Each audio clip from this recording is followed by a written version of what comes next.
Welcome, everyone. This is Dr. Rao again, sharing with you a very special guest. Today we have with us Tianna Lawrence.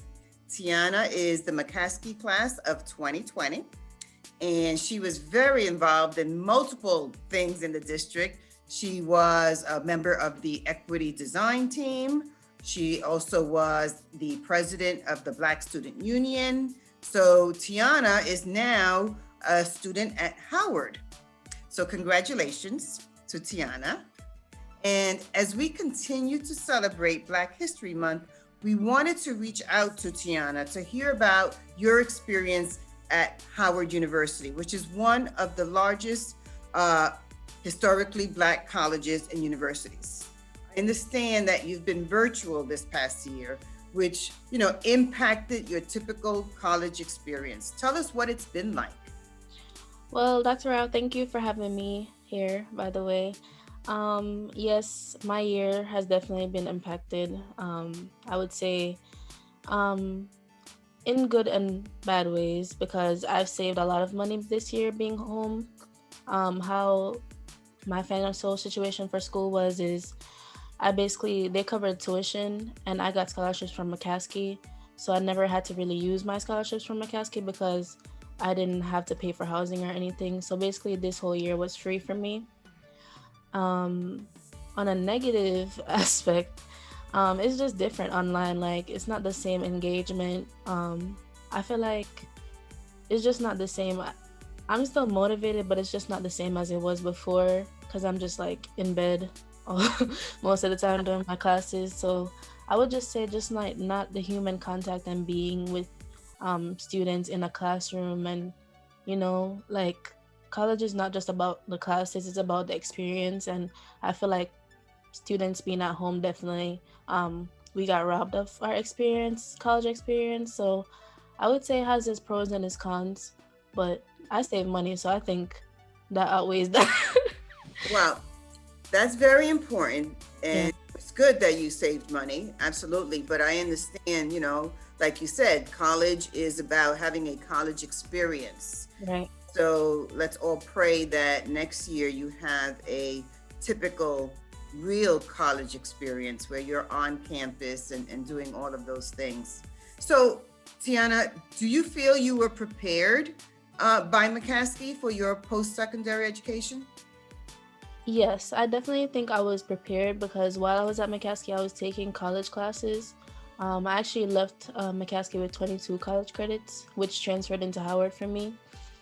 So I did think I was definitely prepared because even my senior year, I didn't take any actual classes on campus. I was actually taking all my classes at Harrisburg Area Community College. So I think I definitely was prepared because I had a first-hand experience of college itself, full-time. Wow, 22 credits. That means you're like a sophomore. You're not really a freshman. Yeah, kind of. Wow, that is amazing, and congratulations. Thank you. So one of the things we've really been focused on since you've left us, we continue to have an equity steering committee. So Right. that is a much larger group now and includes many more teachers and parents and other staff. And we're actually doing two different things. One group is focused on writing a policy, and the other group is focused on looking at data and identifying disproportionalities, like when you were with us. Right. So one of the things we really are looking at this time as well is culturally responsive teaching. So do you think it's important for us to celebrate students' various cultures? And if so, why? I do feel like it is very important to do so because I feel like schools have to keep in mind that it's not just one set of students that they have, especially in a district like ours. It's very diverse, and I feel like it's definitely important to have a educational system and a curriculum that is diverse as well, because you don't want students to feel left out, like their culture doesn't matter, and you want students to also learn about themselves. And so I definitely think it's very important because also students can also feel discouraged if they're not hearing about their culture as well, and just feeling like their culture is being completely disregarded. So I do feel like it's important, and it also will help students engage in school as well, because some of these things they probably never really learned before. And it's also a way of them learning more about themselves as well and their identity. Well, I remember one of the most amazing things you did when you were the president of the Black Student Union is you, under your leadership, created the first Black History Assembly program. Yep. You know, that was phenomenal and something you should be very proud of. Thank you. Thank you, Dr. Rao. So I'm very proud of you. Tell us what your plans are for the future. Okay, so all in all, I want to end up being an entrepreneur. My end goal is honestly to help students, like being in the equity design team and going to, I remember we went to Wheatland one time and spoke to the students.